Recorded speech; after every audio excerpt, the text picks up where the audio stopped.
Hello viewers, welcome to Varaha Max. இன்னைக்கு நம்ம வராக மேக்ஸ்ல தமிழ் பார்க்கலாம். ஓகேவா? அதோட ஒரு இன்ட்ரெஸ்டிங்கான ஒரு விஷயம் என்னன்னா பாருங்க, நம்மளோட நியூ போர்டு. ஓகேவா? பழைய கிழிஞ்ச போர்டு தான் இருந்துச்சு அப்படின்னு சொன்னேன் இல்லையா? இப்போ நம்ம புது போர்டு வாங்கியாச்சு. இதுக்கு மேல தினம் கண்டிப்பாக நீங்க வீடியோ எதிர்பார்க்கலாம். ஓகேவா? பாருங்க ஃப்ரெண்ட்ஸ், நம்ம புது போர்டு எப்படி இருக்குன்னு. இப்பதான் அதுக்காக அன்பாக்சிங் வீடியோ போடலாம்னு நினைச்சேன்.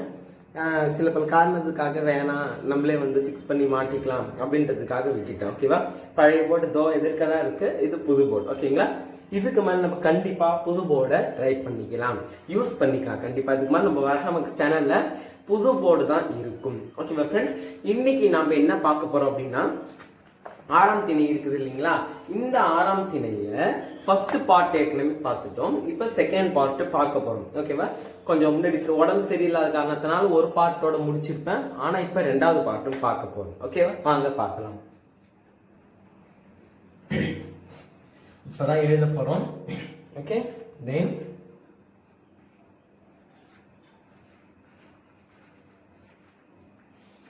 ஓகே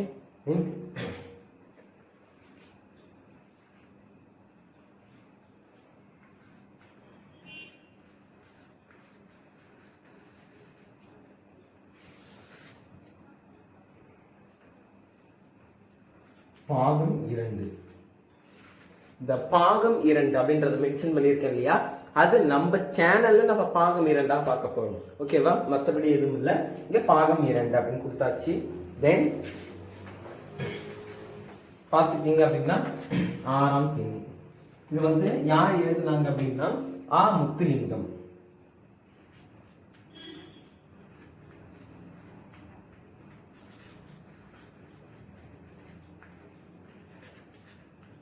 ஓகே, ஆ முத்துலிங்கம் எழுதியிருக்காரு. இதில் முதல் பாகத்தில் நம்ம என்ன பார்த்தோம் அப்படின்னா, எனக்கு கிடைத்த சட்டை அப்படின்ற ஆத்தர் எழுதியிருந்தாரு. அதுக்கப்புறமாக உயிர் வாழும் திறமை, அது இப்ப பார்க்க போறோம். ஓகேவா? உயிர் வாழும் திறமை. இந்த உலகமானது மிக பெரியது, அதுலயும் எப்படி நம்ம ஒன்றும் உயிர் வாழ்றது அப்படின்றத பத்தி தான் இங்கே ஒரு சொல்ல இருக்காரு. உயிர் வாழ்றத பத்தி நம்ம ஆத்தர் நமக்கு எக்ஸ்பிளைன் பண்ண போறாரு. அதுதான் இப்ப நம்ம பார்க்க போறோம். தென் பாருங்க, சில வருடங்களுக்கு முன்னர் நான் புலம்பெயர்ந்த தமிழ் இளைஞர் ஒருவரை சந்தித்தேன். தமிழ் இளைஞர், அதாவது நம்ம தமிழ்நாட்டில் இருக்கக்கூடிய தமிழ் பேசக்கூடிய ஒரு இளைஞரை, அதாவது இளைஞரை அவர் சந்திச்சிருக்காரு. யாருன்னா ஆ முத்துலிங்கம் அவர்கள். அவர் உற்சாகமாக இருந்தார். புலம்பெயர்றதுனா முதல்ல என்ன? Transformation. Humans transformation is called as என்னது? Sorry a man goes to one place to another is called as transformation. It is said to Tamil தான் என்ன, தமிழ்ல சொல்லும் போதுதான் புலம்பெயர்ந்தது, புலம்பெயர்கின்ற அப்படின்னு நிறைய சொல்லும். அதுதான் டிரான்ஸ்ஃபர்மேஷன் தான். அதாவது ஒரு ஊர்ல இருந்து இன்னொரு ஒரு one place to another place a man goes is called as transformation. Okay, டிரான்ஸ்ஃபர்மேஷன்னா இதுதான். அப்ப இந்த மாதிரி டிரான்ஸ்ஃபர் ஆகும் பொழுது ஒரு 30 வயது இருக்குங்கிறாரு. வித்தியாசமான கதை, இவரோட கதை வித்தியாசமான கதையாம். தென் இலங்கையிலும் பாங்காக்கிலும் சிறையில் இருந்திருக்கிறார். பேங்காக் இருக்கு இல்லையா? பேங்காக்கும் இலங்கையிலும் இருந்திருக்கார். ஸ்ரீலங்காலையும் பேங்காக்லையும் இவர் ஜெயில இருந்திருக்காரு. தென் ரஷ்ய பனிப்புதைவில் மயிரிழையில் உயிர் தப்பியவர். ரஷ்ய பனிப்புதவி இருக்கு இல்லையா? மயிரிழைவில்னா நம்ம முடியோட இழை இருக்கு இல்லையா? அந்த இழைனா என்ன? அதுவே சின்னது. அப்ப அந்த சின்னதுல கிடைச்ச பாயிண்ட அவர் கரெக்டா யூஸ் பண்ணிருக்காருன்னு அர்த்தம். எவனாவது ஹெல்ப் வேணுமா அப்படின்னு கேக்குறப்ப டான்னு பிடிச்சி அது வெளியில வந்திருக்காரு. அதுதான் இப்படி சொல்லியிருக்காங்க. தென் உயிர் தப்பியவர் 9 நாள் விசா கொடுவை மீறி தாக்கியதற்காக சிங்கப்பூரில் இவரை குப்பர கிடக்க வைத்து 9 பிரம்படிகள் கொடுத்திருக்கிறார்கள். அதாவது விசா கொடுவை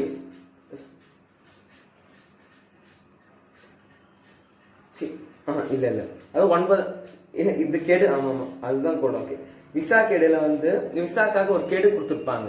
அதை மீறி இவங்க தாக்கிட்டாங்க. அதாவது சண்டை நினைக்கிறேன். அப்ப தாக்கிருக்கும் பொழுது சிங்கப்பூர்ல இவருக்கு ஆமா கெடுவைக்கு, ஓகே, விசா கெடுவைக்கு இது எப்படி சொல்லியிருக்காங்க, ஒரு கொடுவையா அதென்னமோ சொல்லுவாங்கல்ல, ஒரு நேரத்துக்கான ஒரு அமைப்பு, ஒரு வெயிட்டிங் பீரியட்னு சொல்லுவாங்க இல்லையா, ஒரு நேரம். அந்த நேரத்துக்காக விசா கெடுவைக்காக ஒரு கொடுவையோ நம்ம கெடுவைக்கு ஒரு டைம் கொடுத்துருக்காங்க. இது அதாவது ஃபார் எக்ஸாம்பிள் ஒரு விசா அப்ளை பண்றீங்க, அது லேட் ஆகும், அதுக்கான வெயிட்டிங் டைம் இருக்குல்ல, அதான் அப்படி சொல்றாங்க. அந்த விசா கெடுவைக்கு மீறி தாக்கியதாக சிங்கப்பூர்ல மீறி ஒரு தாக்கியதற்காக திருப்பி வச்சு, அதாவது முதுகுல 9 திறம்படிகள் கொடுத்திருக்காங்க. கழுத்தில் மரப்பூட்டை போட்டுவிட்டு ஒரு தடியான மனிதன் திரும்பினால் அடித்தான். கழுத்திலே மாங்குன்னு அடிச்சு ஒரு தடியான ஒரு பையன் வந்து அடிச்சிருக்கான். ஓகேவா? தென் அடித்து முடித்த பிறகு அதே இடத்தில் ஒரு சீன கிழவி மயில் இறகால் முதுகில் எண்ணெய் பூசிவிட்டாள். அதாவது எப்படி சொல்றது, அதாவது குழந்தை கிள்ளிடுறது, தொட்டிலே ஆட்டிடுறது. அவங்களே என்ன சொல்றாங்க, அவங்களுக்கு தண்டனையும் கொடுப்பாங்கன்னா, அங்கேயே அந்த சீன கிழவி என்ன பண்ணாலாம், முதுகுல மயில் இறகு இருக்கு இல்லையா, அந்த இறகை வச்சு எண்ணெயில தேய்ப்பாங்க. இப்பதான் வந்து நம்ம ஆயின்மெண்ட் இல்ல ஸ்ப்ரே அப்படின்னு எடுத்துக்கிறோம். அந்த காலத்துல அப்படி கிடையாது, வெறுமே மயில் இறகு தான். அந்த மயில் இறக புண்பட்ட இடத்துல மென்மையா தேய்ச்சாங்க அப்படின்னா அதுதான் மிகப்பெரிய மருந்து. அந்த காலத்துல அது ஒரு மிகப்பெரிய மருந்தா கருதப்படுது. அப்ப மயில் இறக வச்சு அந்த புண்ணை நீக்கிறாங்க, கழுத்துக்கிட்ட முதுகுல இருக்க புண்ணெல்லாம். தென் இப்ப வந்து இருவருக்கும் சிங்கப்பூர் அரசு சம்பளம் கொடுத்தது. இதற்கான உண்மையான மீனிங் என்ன? ஒண்ணு அடி வாங்கினவனுக்கும் அந்த எண்ணெய் பூசி விட்ட கிழவிக்குமா, இல்ல அடிச்ச 2 பேருக்குமா? இதுல யார் 2 பேருக்கு சம்பளம் கொடுத்தது அப்படின்னு பாத்தீங்கன்னா, இவனுக்கு எப்படி சம்பளம் வந்திருக்கும்? தப்பு பண்ணதுக்கு அடி வாங்கினா அதுக்கு எப்படி சம்பளம் தந்திருப்பாங்க? தென் இங்க பாத்தீங்கன்னா இருவருக்கும் சிங்கப்பூர் அரசு சம்பளம் கொடுத்தது. ஆனா இங்க 2 பேர் யார் அப்படின்னு பாத்தீங்கன்னா, அந்த சீன கிழவிக்கும் நம்ம ஆத்தருக்கும் தான் சம்பளம் கொடுத்துருக்காங்க. அடி வாங்கினதுக்கு சம்பளமா அப்படின்னு கேட்காதீங்க. அதாவது இதோட மீனிங் அதுதான். ஏன்னா இங்க வந்து 2 பர்சன் இருக்காங்க. ஒன்னு அந்த சீன கேள்வி ஃபர்ஸ்ட் பர்சன் தான் ஆத்தர். ஆமா, ஏன்னா அவர் தான் மெயின் கேரக்டர். இப்போ first person author, second person வந்து பாத்தீங்கன்னா இந்த சீன கேள்வி. அப்ப இந்த 2 பேரும் கம்பேர் பண்றப்ப இவங்க 2 பேருக்கும் தான் அரசு வந்து சம்பளம் தராங்க. இதுவே அவரு, அதாவது அந்த தடியா ஒரு மனுஷன் அடிச்சான்னு சொல்ற பாருங்க, அவரு அடிச்ச மாதிரி இருந்துச்சுன்னா இங்க அவனுக்கும் சம்பளம் தந்தா அப்படி இங்க எழுதிருக்கணும். அதெல்லாம் இங்க எழுதல. அப்ப இவங்க 2 பேருக்கும் தான் இங்க சம்பளம் தந்திருக்காங்க. ஓகே. தென் அமெரிக்கா போய் சேர்ந்த போது அவருடைய கள்ள பாஸ்போர்ட்டுகளை கண்டுபிடித்து விட்டார்கள். அதாவது ஒரு தடவை தப்பு செஞ்சா மறுபடியும் மாட்டிட்டான். அமெரிக்கா போயிட்டு அவனோட கள்ள பாஸ்போர்ட் இருக்கு இல்லையா, அதை கண்டுபிடிச்சிட்டாங்க. கையிலும் காலிலும் சங்கிலி மாட்டி 8 ராத்தல் கனமான இரும்பு குண்டை காவ கொடுத்து நடத்தி சிறைக்கு கூட்டி சென்றார்கள். கையில ஒண்ணும் இல்ல, 8 ராத்தால்னா அது ஒரு கம்பி மாதிரி, கம்பின்னு சொல்ல முடியாத ஒரு சலங்க மாதிரி, சலங்கன்னு இல்ல, ஒரு செயின் மாதிரின்னு வச்சுக்கோங்களேன், பலமான ஒரு செயின். அது போல அது கையில கொடுத்து இப்படி 2 கையும் இப்படி கட்டிடுவாங்க. இப்படி 2 கையும் கட்டிட்டு இதுல இரும்பு குண்டை இப்படி பின்னாடி வச்சு 2 கையும் கட்டிட்டு இதுல இரும்பு குண்டு வச்சிருது. இரும்பு குண்டு இழுத்துட்டே எப்படி போக முடியும்? அதுதான் தண்டனை. கை ஒடிஞ்சிடாது, அதுதான் தண்டனை. 8 கனமான இரும்பு குண்டை காவ கொடுத்து, காவன்னா உடனே காவ கொடுத்து அப்படின்னா கையில் கொடுத்து கூட அர்த்தம். காவன்னா கை, அது போல. கரம்னா இப்படி உடம்போ, கரம் சிரம்னா என்ன? சிரம்னா சிரசு, சிரம்னா தலைன்னு அர்த்தம். அது போல இங்க என்ன காவ கொடுத்து, காவ அப்படின்னா கையா கூட இருக்கலாம். ஓகே. தென் அடுத்த சிறைக்கு கூட்டி சென்றார்கள். சிறைவாசம் முடிந்தது. 3 வருடம் பயணத்திற்கு பின்பர் கனடாவுக்கு வந்து சேர்ந்தார். அங்கு அகதியாக இருந்த போது வேலை தேடி 17 கம்பெனிகளில் நேர்முக தேர்வுக்கு போனார். எல்லாரும் அவரிடம் உங்கள் கனடிய அனுபவம் என்ன, உங்கள் திறமை என்ன என்று கேள்வி கேட்டார்கள். 18வது இடத்தில் அவர் இப்படி பதில் சொன்னார். ஐயா, எனக்கு கனடா அனுபவம் கிடையாது, என்னிடம் நிறைய திறமைகள் உள்ளது. இப்போது நிறைய திறமைகள் உள்ளது. ஓகே, ஆனால் என்னிடம் நிறைய திறமை உள்ள என் திறமை நான் உயிர் வாழ்வது. என் திறமை தான் வந்து உயிர் வாழ்வதும் இன்று வரைக்கும் உயிர் தப்பி நான் வாழ்கிறேன் என்றால் அதற்கு காரணமாக என் திறமை இருக்கிறது. இப்போது அவர் கனரக வாகனம் ஓட்டுகிறார். கனரக வாகனம்னா லாரி, ட்ரக்கு, அது போல இருக்கிறது. ஓகே. கிரேனு, அது போல் அந்த ஜல்லி கொட்டுற அந்த மிஷின், அது போல் கனமான வாகனங்கள்லாம் ஓட்டுறது. தென் இது ஓர் உதாரணம் தான். ஓகே, தென் இப்போ பார்த்தீங்கன்னா இவரோட வருமானம் இருக்கு பார்த்தீங்களா, சராசரி வருமானத்தோட 2 மடங்கு அதிகம் தான். இப்போ ஒரு நாளைக்கு சராசரி 1000 ரூபா தராங்கன்னா இவருக்கு 2000 தருவாங்க, 2 மடங்கு அதிகம். அது நன்மைக்கு தானே. அதனால் தென் ஒரு புது நாடு கிடைத்து விட்டு சந்தோஷம், அது எப்படி சொல்றது, அவருக்கு வந்து இன்னொரு நாடு கிடைச்சிருச்சு, அவருடைய முகத்தில் நிரந்தரமாக இருக்கிறது, அந்த சந்தோஷமானது நிரந்தரமாக அவருடைய முகத்தில் இருக்கிறதுன்னு சொல்லியிருக்காங்க. கூடவே அகதியாக வாழ்வதன் வலியும், அகதி அப்படின்னா யாருமே இல்லாத ஒரு அகதி, அது ஒரு நாட்டின் கைதியாக வாழ்ற வலியும் இருக்குன்னு சொல்றாங்க. அடுத்ததான் புலம்பெயர் இலக்கியம்.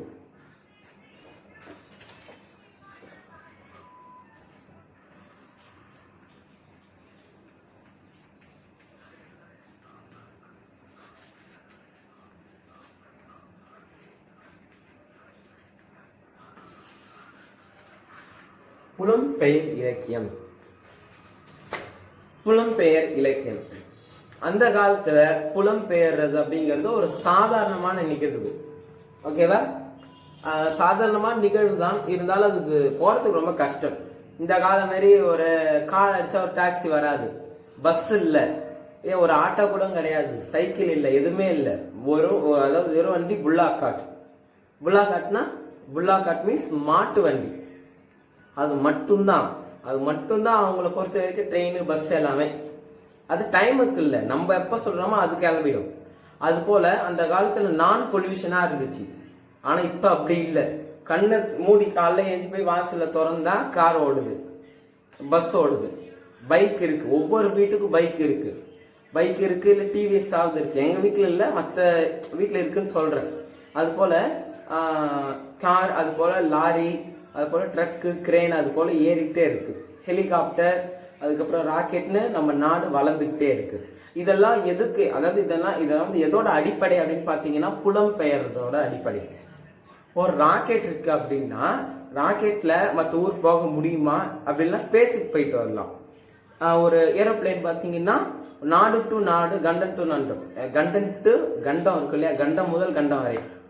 ஒரு பஸ் இருக்கு அப்படின்னா ஊர்ல இருந்து ஊர் வரைக்கும். ஒரு ட்ரெயின் இருக்குன்னா நாடுல இருந்து நாடு வர, அப்படி. அது போல ஒரு ஆட்டோ இருந்துச்சுன்னா ஒரு தெருல இருந்து இன்னொரு தெரு வரைக்கும். அது போல ஒவ்வொரு வாகனமும் ஒவ்வொரு இதுக்கு யூஸ் ஆகுது. அப்ப இந்த புலம்பெயர் இலக்கணம் அப்படின்னு எதை சொல்லியிருக்காங்கன்னா, புலம்பெயர்வது புதிதல்ல, இப்ப சொன்னதுதான். 1000 ஆண்டுகளாக மனிதன் புலம்பெயர்ந்தபடியே இருக்கிறான். வாழ்வதற்கு முக்கியமான அடிப்படையே புலம்பெயர்வது தான். புலம் மட்டும் பெயர முடியவில்லை என்றால் ஒருவனும் வாழ முடியாது. ஃபார் எக்ஸாம்பிள், இப்போ நம்ம அப்பா வேலைக்கு போறாங்கன்னா புலம்பெயர்ந்தான் ஆகணும். வீட்டுல இருந்து அங்க ஆபீஸுக்கு புலம்பெயரணும் இல்லையா, அது போல எங்க ஒர்க் பண்றாங்களோ வீட்டுல இருந்து அந்த இடத்துக்கு புலம்பெயர்ந்து தான் ஆகணும். புலம்பெயர்னா எப்படி சம்பாதிக்க முடியும், அதுதான் இங்க சொல்லியிருக்காங்க. சங்க இலக்கியத்தில் குறிஞ்சி, முல்லை, மருதம் நெய்தல், பாலை ஆகிய 5 நிலங்கள் பற்றி பேசும் பல பாடல்கள் தலைவன் தலைவி பிரிந்து போவதை சொல்லும். ஒரு ஹீரோ ஒரு ஹீரோயின் இருப்பாங்க இல்லையா, தலைவன் தலைவிகள், அவங்க பிரிஞ்சு போறது. ஒவ்வொரு காடு, மருதம், முல்லை, குறிஞ்சி அதெல்லாம் இருக்கு இல்லையா, ஒன்று காடும் காடு சார்ந்த இடம், வயலும் வயல் சார்ந்த இடம். அது போல அங்கங்க நடக்கக்கூடிய நிகழ்வுகள். ஒரு நேரத்துல தலைவன் வந்து தலையை விட்டு பிரிஞ்சு போயிடுவான், அடுத்து வருவான். அப்படின்னா தலைவிக்கு ஒரு சந்தேகம் உண்டாகும். அந்த நேரத்துல தான் அந்த யானையை பார்ப்போம் இல்லையா, யானையை வந்து கரும்பு எடுத்து தர்ற மாதிரி. அதுதான் இங்க சொல்லியிருக்காங்க, இன்டைரக்ட் மீனிங் அதான் சொல்லியிருக்காங்க. தென் பொருள் வழியின் பிரிவு என்ன சொல்லுவார்கள், பொருள் வழியில பிரிதல் மாதிரி சொல்லுவாங்க. இது பேர் பிரிதல் தானே. அதாவது வீட்டுல வந்து மனைவி, அதாவது தலைவி அமர்த்திட்டு தலைவன் வந்து வேலைக்கு போறதுக்கு பேர் வந்து பிரிதல். பிரிந்தால் தானே வேலைக்கு போக முடியும், வீட்லயேவா இருந்த வேலைக்கு போக முடியும் இல்லை. இப்ப ஆன்லைன் வந்துருச்சு, அதை சொல்லலை, நான் நார்மலா சொல்றேன். தென் இப்ப பாத்தீங்கன்னா பொருள் வழியின் பிரிவு என்பர் பொருள் தேட போவதால் புலம்பெயர நேரிடுகிறது. நேரிடுதல்னா நடக்கிறது, புலம்பெயர்றதுனா இது வந்து நடக்குதுன்னு அர்த்தம். ஓகேவா, அப்ப பொருள் தேட போறதுனால தான் இப்படி நடக்குது அப்படின்னு சொல்றாங்க. நற்றிணை 153வது பாடல்ல என்ன சொல்றாங்க, தனிமகனார் சினம் கொண்ட அரசின் கொடுமை தாங்க முடியாமல் துயருற்று சொந்த ஊரை விட்டு ஓடியவர்கள் கதையை வெஞ்சின வேந்தன். பகை அலைகலங்கி வாழ்வோர் போகிய போர் ஊர் யாழ் அதாவது எப்படி சொல்றது ஊர்பாள் என்கிறார். 2000 ஆண்டுகளுக்கு முன்னர் அரசின் கொலை சீற்றத்திற்கு பயந்து வெளியேறியவர்கள் போலத்தான் சமீப காலங்களில் கரை சேர்ந்தவர்களும் சொல்லலாம். அதாவது இப்ப இந்த காலத்துல தான் மக்கள் ஆட்சி வருது. தெய்வங்களோட ஆட்சி, மன்னர் ஆட்சி, மக்கள் ஆட்சி, அடுத்து என்ன ஆட்சி வரும்னு யாருக்கும் தெரியாது. அது மட்டும்தான் நிலையானதுன்னு இல்லை. எப்ப என்ன ஆட்சி வேணா வரலாம். முன்னாடி மன்னர் ஆட்சி இருந்துச்சு, இப்பயே மக்கள் ஆட்சிக்கு மாறிச்சு. For the people, of the people, by the பீப்புள்னு சொல்றாங்களே. மக்களால் மக்களுக்காக மக்களை தேர்ந்தெடுப்பது மக்கள் ஆட்சின்னு சொல்றாங்க. அது எப்படி வந்துச்சு? How is it possible? அதுதான் நீங்க மெயின் திங்கா இருக்கு. அப்ப மக்களாட்சி எப்படி வந்துச்சு? மன்னர் ஆட்சியே இருந்திருக்கலாமே. இப்பதான் டிஸ்ட்ரிக்ட், ஸ்டேட்டு, நேஷனல் அப்படின்னு வருது. இப்ப அந்த காலத்துல இருந்துச்சா? ராஜேந்திர சோழன் வந்து இந்த டிஸ்ட்ரிக்ட் ஆண்டாருன்னு ஏதாவது கதை இருந்துச்சா என்ன? இல்ல. அப்ப இதுக்கெல்லாம் முக்கிய காரணம் புலம்பெயர்தல், வாழ்க்கை முறைகளை மாற்றாங்க. மாற்றல் மட்டும்தான் மாறாது. மாற்றல்னா ஒரு மாற்ற, அதாவது ஒரு விஷயத்த மாற்றுதலின் பெயர் வந்து மாற்றல். மாற்றம் அப்படின்னா ஒரு விஷயம் மாறுவதற்கு பெயர் வந்து மாற்றம் மட்டும்தானே மாறாதது. அதுதான் உண்மை. தென் இதுதான் சொல்றாங்க. அப்ப அந்த காலத்து மக்கள் ஆட்சி இருக்கு இல்லையா? அப்ப வந்து மன்னர் தான் இருந்திருப்பாரு. மன்னர் வந்து இப்ப மாதிரி கலெக்டரு, சப் கலெக்டரு, அதுக்கப்புறம் இங்க தாசில்தார், ஆர்ஓ, டிஓ, சிஓன்லாம் இல்ல. அந்த காலத்துல எல்லாமே மன்னர் மட்டும்தான். மன்னர், மந்திரி, அமைச்சர், அவ்வளவுதான். ஒரே இதுல வந்து முடிஞ்சிருச்சு. அவங்க தான் வரி கலெக்ட் பண்றது, தண்ணி வரி, அப்புறம் நிறைய வரிகள்லாம் போட்டிருப்பாங்களே, நாங்கள் படிச்சிருக்கோம். தண்ணி வரி, அதுக்கப்புறம் வீட்டு வரி, மின்சார வரி, அதுக்கப்புறம் இன்னும் நிறைய வரிகள் இருந்திருக்கும். மின்சார வரி, அதுக்கப்புறம் வேலைக்காக அந்த சம்பளத்துல கூட வரி கட்டுற மாதிரி இருந்திருக்கும். அப்புறம் மன்னர் ஏதாவது கோயில் அது போல கட்டுறதா அந்த ஒரு வீட்டுக்கு ஒருத்தர் வரணும்.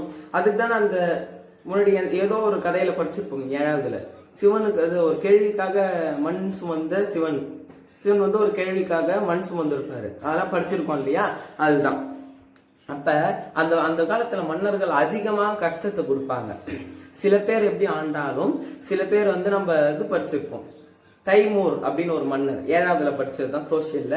தைமூர் அப்படின்ற ஒரு மன்னர் என்ன பண்ணிருப்பான், ரொம்ப கொடுமைப்படுத்துவான் மக்களை போட்டு. அதை செய்யுங்க, இது செய்யுங்க, அதை கட்டுங்க அப்படின்னு எவ்வளவு கொடுமைப்படுத்திருப்பான்.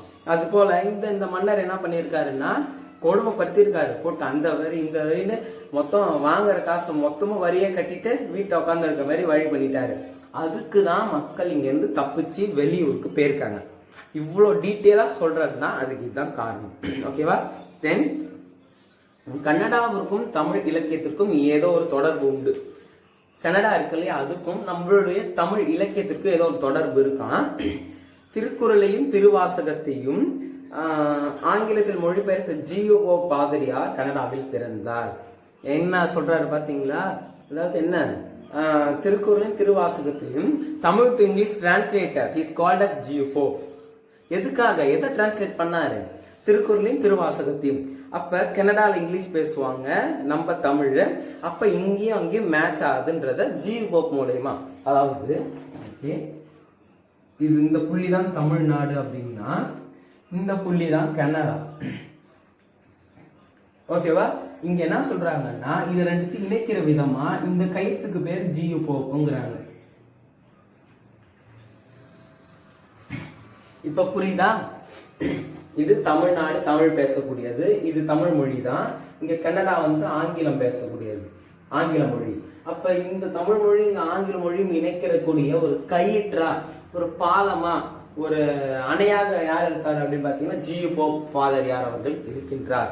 தென் ஓகே, இப்ப 1983ஆம் ஆண்டுக்கு பின்னர் தான் அவர்களுடைய குடியேறிய சில வருடங்களிலேயே இதழ்கள் ஆரம்பித்துட்டார்கள். In 1983 he was started publishing the novels or publishing the newspapers works. Okay, newspaper work. அது நியூஸ் பேப்பர் ஒர்க்னா என்ன அர்த்தம்? நியூஸ் பேப்பர் ஒரு அடிஷனல் வெளியிடுறது, ஒரு புத்தகங்கள் வெளியிடுறது, அது போல நிறைய வெளியிடுறது. இப்போ நான் எழுத போறேன்னு வச்சுக்கோங்களேன், அதில் வந்து கண்டிப்பாக நீ புக்கு தான் எழுதணும், நீ வந்து பேப்பர் தான் எழுதணும், நீ கதை தான் எழுதணும்லாம் இல்லை. நம்ம விருப்பம் தான், நம்ம போய் செலக்ட் பண்ணுறது. நம்ம பேப்பரில் எழுதுனா ஒரு நியூஸ் எழுதலாமே, அப்படி இல்லை நம்ம ஒரு கதை எழுதலாமே, ஒரு வாசகம் எழுதலாமேன்னு நமக்காக வர்றது தான். தென் அடுத்த வேலை உணவு பற்றி நிச்சயம் இல்லை, நிரந்தர வேலை கிடையாது. அடுத்து ஆனால் பத்திரிகைகளும் இலக்கிய இதழ்களும் தொடங்க அவர்கள் தயங்கவில்லை. யாரு? அப்போ வந்து தமிழ் அகதிகள். தமிழ் அகதிகள்னா நம்மளோட அகதிகள் இருக்காங்க இல்லையா, அவங்க தொடங்கிய போது, அவங்க வந்து இந்த மாதிரி இந்த நூல்கள்லாம் எழுத தொடங்கிய போது அப்போ வந்து அவங்க தயங்கவே இல்லை. இது விட்டா வேற வேலை கிடையாது, கையில காசும் இல்லை, சம்பளமும். இப்பயும் தமிழுக்காக உயிரை கொடுத்தவர்கள் அவர்கள் தான் நூலை எழுதினாங்க. அப்படி எழுத தயங்கலை. நமக்கு என்னதான் ஆனாலும் சரி தமிழை நிலை நிறுத்தணும், Tamil language is the first of the world அப்படின்னு ஒரு வார்த்தை வரணும் அப்படின்றதுக்காக இவங்க போராடி இருக்காங்க. இவங்களும் சும்மா கிடையாது. இவங்க பேர்லாம் புக்கில் வர்றதுக்கு காரணம் என்ன அப்படின்னு பார்த்தீங்கன்னா அவங்களுடைய உழைப்பு தான். இப்போ என் பேர் வந்துருமா, நான் போட்டா வந்துருமா? இல்லை, நம்ம ஏதாவது உழைச்சாதான் நம்ம பேர் வரும், அதுதான். தென் புது நாட்டுக்கு வந்தவுடன் அவர்கள் செய்தது புது வாழ்க்கையை பதிவு செய்தது தான். Old new. இப்போ நம்ம சேனலில் ஓல்டு போர்டு நியூ போர்டுன்னு ஒரு டைட்டில் போடலாம், அது சொல்ல வரல, சொல்கிறேன். அது போல் ஓல்டு லைஃப் நியூ லைஃப் அப்படின்றதுக்கான ஒரு எப்படி சொல்றது, ஒரு டிஸ்டிங்விஷ், ஒரு விளக்கம் தராங்க. ஓகேவா? 2 விளக்கமும் தராங்க. பழைய வாழ்க்கையிலிருந்து from old life to new life, பழைய வாழ்விலிருந்து புது வாழ்வுக்கு மாறியதை ஒரு கதையா எழுதுறாங்க. தென் அதை பதிவு செய்யறாங்க முதல் வேலையா. அடுத்தது ஈழத்து கவிஞர் ஜெயபாலன் எழுதுகிறார். அவர் எழுதுறாரு, யாழ் நகரில் என் பையன், கொழும்பில் என் பெண்டாட்டி, வன்னியில் என் தந்தை, தள்ளாத வயதினிலே தமிழ்நாட்டில் என் அம்மா, சுற்றம் பிராங்க்பார்ட்டில் ஒரு சகோதரியோ, பிரான்ஸ் நாட்டில் நானோ, வழி தவறி அலாஸ்கா வந்து விட்ட ஒட்டகம் போல், அதாவது ஓஸ்லோவில் அப்படின்னு எழுதியிருக்காரு. இதுக்கு என்ன மீனிங்னு எனக்கே தெரியல. அதாவது யாழ் நகர் இருக்கு இல்லையா, அதில் வந்து இவருடைய பையன் இருந்திருக்காரு யாழ் நகரில். அதுக்கப்புறமா வந்து அங்கே வந்து கொழும்பில் அப்படின்னா அது ஒரு ஊராட்டு, கொழும்பு அப்படின்றது. அங்கே வந்து ஒரு பெண்டாட்டி, அதாவது இவங்களோட ஒய்ஃப் இருந்திருக்காங்க. வன்னியில் என் தந்தை, வன்னி அப்படின்னா எனக்கு தெரியுற மாதிரி இல்லை, அது ஊரா இருக்காது. இவர் சொல்றது வந்து சம்திங் ஆஃப் த வில்லேஜ் ஒர்க்குன்னு நினைக்கிறேன், வில்லேஜ் டேர்ம்ஸாக இருக்கும். இவர் வில்லேஜ் பற்றி ஏதோ சொல்றாரு. தள்ளாத வயதினிலே தமிழ்நாட்டில் என் அம்மா. அதுக்கப்புறம் என்ன சொல்லியிருக்காரு, சுற்றம் பிராங்க்பார்ட்டில் ஒரு சகோதரியோ, பிரான்ஸ் நாட்டில் என்னோட சகோதரி இருக்காங்களா, அவங்க பிரான்ஸ் நாட்டிலும், நான் வழி தவறி அலாஸ்காக்கு வந்த ஒட்டகம் மாதிரி நான் இங்கே இருக்கேன் அப்படிங்கிறாரு.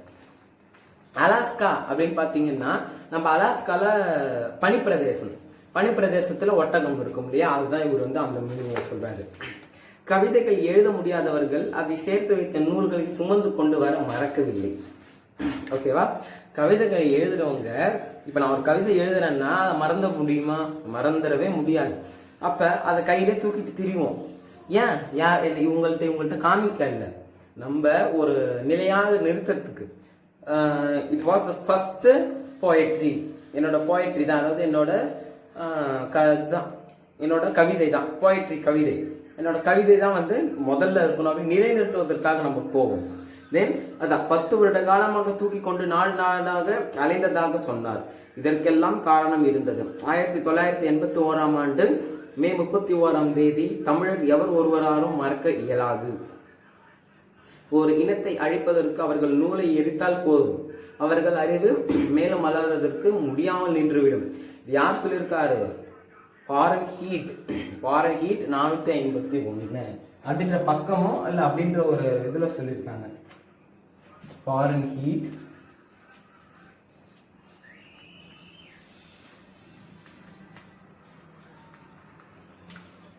அப்படின்ற இந்த வரியில சொல்லியிருக்காங்க. அப்ப இவர்கள்லாம் இப்படி போராடும் பொழுது என்ன சொல்லியிருக்காரு? அதாவது ஒரு போனுக்கு ஒரு மெமரி கார்டு தான் அப்படின்ற மாதிரி சொல்லியிருக்காரு. மெமரியில் நம்ம எல்லாம் சேவ் பண்ணி வச்சிருப்போம். அது போல தமிழர்கள் நம்ம மெமரியில் இருக்கிறத புக்கில் சேவ் பண்ணி வைக்கிறாங்க. மெமரி கார்டை தூக்கி எரிஞ்சிட்டா போன்ல விஷயம் இருக்காது இல்லையா? அது போல புக்கை வந்து எரிச்சிட்டோம்னா தூக்கி வீசுறது அப்படின்னா மறைக்கிறது எரிக்கிறது மொத்தம் அதை அழிச்சிடணும். மெமரி கார்டை அழிக்கிற மாதிரி அதை அழிச்சிட்டோம்னா விஷயம் எதுவும் இருக்காது இல்லையா?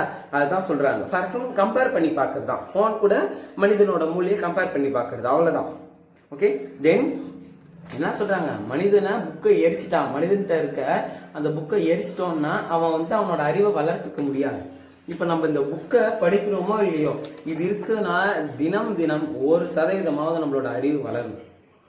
இப்ப இதை பார்க்கும் பொழுது நம்ம சேனல்ல இப்ப வீடியோ போடுறோம்னு வச்சுக்கோங்க, அதுக்காகவது நான் வந்து ப்ரிப்பேர் பண்ணி தான் வீடியோ போடுவேன். ப்ரிப்பேர் பண்ணாத அப்படியே புக்கை திறந்த உடனே சொல்லிட்டு போறது கிடையாது. புக்கை திறந்த உடனே சொல்றதுக்கு இவ்வளோலாம் முடியாது. ஓகே, அப்பப்போ வர்றதை பார்த்துடுறோம், அதுதான் 1%. இப்போ நான் உங்கள்கிட்ட சொல்லும் பொழுது அதாவது இது என்னது, நான் ஒன்றும் வந்து உங்களுக்கு கிளாஸ் எடுக்கல, நான் வந்து ஷேர் பண்ணிக்கிறேன். This the method of sharing. நான் ஷேர் பண்ணிக்கிறேன் உங்கள்கிட்ட. அதாவது இப்போ நம்ம ஸ்கூலில் ஷேர் பண்ணிப்போம்ல ஃப்ரெண்ட்ஸ் கிட்ட, நான் வந்து இப்படி இருப்பேன் வீட்டில், நீ எப்படி இருப்ப அப்படின்னு சொல்கிறோம் இல்லையா? இங்கே என்ன இல்லை, no reply, no comments. Comments தான் இல்லை, மற்றபடி கண்டிஷன் அண்ட் டேர்ம்ஸ் இருக்கு. ஓகேவா? இந்த டேர்ம் படி தான் நம்ம இருக்கணும், இதுபடி தான் நம்ம அமைக்கணும், அது போல இந்த கண்டிஷன் படி தான் நம்ம நடக்கணும் அப்படின்ற டேர்ம்ஸ் அண்ட் கண்டிஷன்ஸ் இருக்கு. DNC apply. ஓகே, இதை நான் அதுதான் சொல்றேன். அதான் இப்போ வந்து நோ ரிப்ளை இல்லைன்னு சொல்ல முடியாது, டைரக்ட் ரிப்ளை இருக்காது. நான் உங்கள்கிட்ட டைரக்டா வீடியோ போஸ்ட் பண்ணலாம், ஆனா நீங்க கமெண்ட் செக்ஷன்ல தானே சொல்ல முடியும். அதுதான், ஏன்னா direct to direct video post பண்ண முடியாது. அதுதான், அது அப்படி ஒரு ஆப்ஷனே இல்லையே, அதுதான் சொல்றேன். ஓகே, தென் இங்க வந்து ஓகே, அறிவை சாகடித்து விட்டால் மனிதன் செத்து விடுவான். இந்த லைன் மட்டும் எனக்கு அப்படி பிடிச்சிருக்கு. இந்த புக்கை எரிச்சிட்டோம்னா மனிதன் செத்துருவான் அப்படிங்கிறான். அதுதான் உண்மை. புக்கு மட்டும் இல்லை அப்படின்னா மனிதன் வந்து உயிர் வாழவே முடியாது. ஓகேவா? தென் உலக அரங்கில் தமிழ். நம்ம உலக அரங்கு இருக்கு இல்லையா, அதுல தமிழ் அப்படின்ற ஒரு மொழி இருக்குன்னு சொல்றாரு. புலம்பெயர் தமிழர்களின் 2ஆம் தலைமுறை, புலம்பெயர்ந்தார்கள் தமிழர்கள், அவர்களுடைய 2வது தலைமுறை எப்படி இருக்கு அப்படின்னா, தமிழை கைவிட்டு விடும் என்ற பொதுவான குற்றச்சாட்டு இருக்கிறது. அதாவது பொதுவாக ஒரு பப்ளிக்கான ஒரு கம்ப்ளைண்ட் என்ன இருக்கு, தமிழை கைவிட்டுருவாங்களோ, நம்ம சந்ததி அப்ப நம்ம தமிழை வளர்க்குறோம் அப்படின்னா நம்ம எது மூலயமாவது வளர்க்கலாம். தமிழை வளர்க்கணும்னு நினைச்சிட்டோம்னா ஒரு வேரிலிருந்து வளர்க்கலாம். ஒரு மரத்தை நட்டாலே அது தமிழை வளர்க்கறதுக்கு சமன்றாங்க. ஏன் மரத்தை வளர்க்கறதுக்கும் அதுக்கும் என்ன சம்பந்தம்? What's the meaning of the growing of the tree and growing of the Tamil language? என்ன இதுக்கும் அதுக்கும் என்ன சம்பந்தம்? மரம் அது வேற, தமிழ் அது வேறன்னு இல்லை. மரமானதும் தமிழ் தானே, எல்லாமே தமிழ் தான், உலகமே தமிழ் தான். அப்ப எல்லாமே தமிழ்ன்ற பொழுது இப்ப நம்ம அதாவது தமிழை வளர்க்கணும்னு நினைச்சிட்டா எப்படி வேணா வளர்க்கலாம். இப்ப நம்ம யூடியூப்ல ஒரு சேனல் ஆரம்பிச்சு அது தமிழை வளர்க்குறோம். இப்ப ஃபார் எக்ஸாம்பிள் டைரக்டா ஒரு எப்படி சொல்றது, அந்த காலத்துல வந்து தெருக்கூடல் இருக்கும், 3 தெருக்கு கூடும் இல்லையா? அந்த கூடுற இடத்துல ஒரு பட்டிமன்றமோ இல்லை டிராமா ஒரு டான்ஸோ நடக்கும். அது மூலயமா மக்கள் பேசிப்பாங்க. பாரா தமிழ் இப்படிலாம் இருக்கா. சிலப்பதிகாரம், மணிமேகலை, ராமாயணம், மகாபாரதம், அது போல சீவக சிந்தாமணி, அதுல நடந்த கதைகளை நடித்து காட்டுவார்கள் அந்த காலத்துல. அப்படி நடிச்சு காட்டுறப்ப இதுல இதுதான் இருக்கு அப்படின்றத பேசி தெரிஞ்சுப்பாங்க. இப்ப நார்மலா யாராவது கிளாஸ் நடத்துறாங்க அப்படின்னா அது அவ்வளவா ரீச் ஆகாது. இதுவே வேஷம் போட்டுட்டு வந்து நடத்தினாங்கன்னு வச்சுக்கோங்க, அது டைரக்டா ரீச் ஆகும். இப்ப நம்ம 10th படிச்சிருப்போம். என்ன அப்படின்னா, ஒருவனுக்கு ஒரு மொழியில சொன்னா அது அவன் ஹெட், அதாவது அவன் தலை வரைக்கும் தான் போகும். இதே அவனோட தாய்மொழியில சொன்னா அவனோட இதயம் வரைக்கும் போகும் அப்படின்னு நம்ம படிச்சிருப்போம். நல்லா ஞாபகப்படுத்தி பாருங்க. Let us reminder it. Okay, reminder பண்ணி பாருங்க, கண்டிப்பா உங்களுக்கு ஞாபகம் இருக்கும்.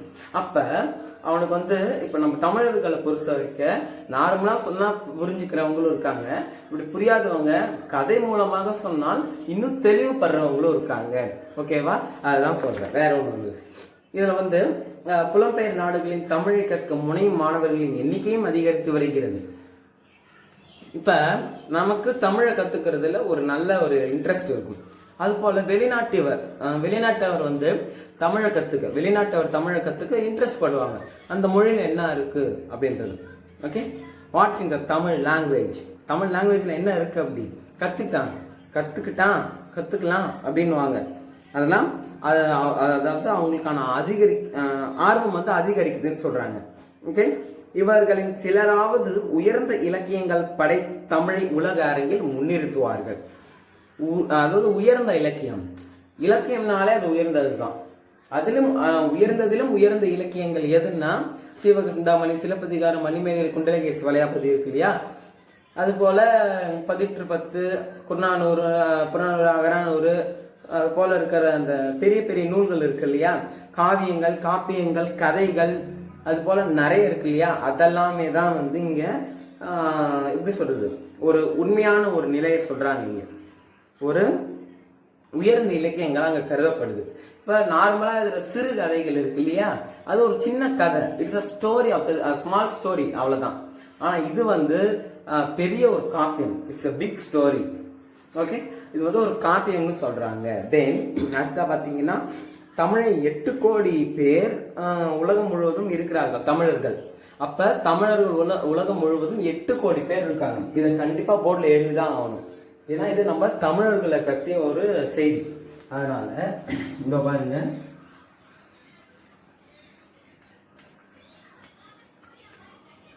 தமிழர்கள் 8 கோடி பேர்.